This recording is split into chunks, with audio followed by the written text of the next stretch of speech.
喺香港有超過112萬嘅照顧者，不分晝夜咁照顧年長或者患病嘅屋企人，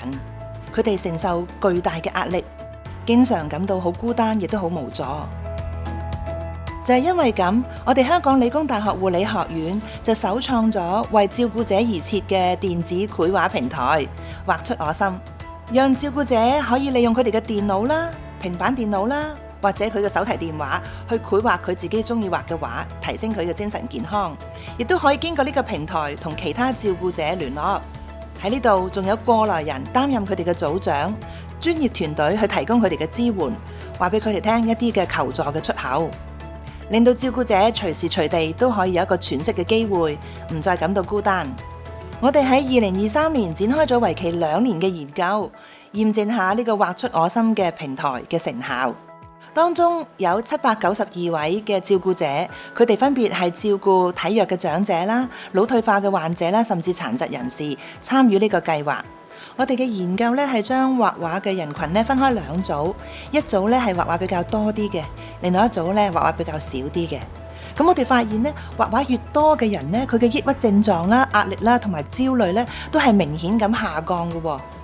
同時間，我哋發現佢哋嘅照顧者負擔方面咧，亦都係明顯咁下降嘅喎。呢件係一件好好嘅事嚟嘅。呢個畫出我心嘅計劃，似乎可以幫到佢哋嘅精神健康。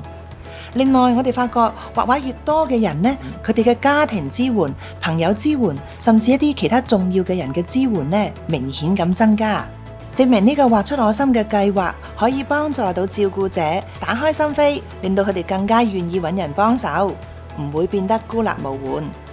我係一個照顧者，咁我照顧嗰個呢係我個女嚟嘅，咁佢患有呢個情緒病，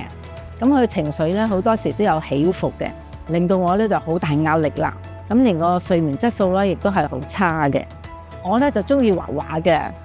咁我參加咗啲畫班啦，同埋啲手工藝班啦，咁啊可以幫我自己減下壓。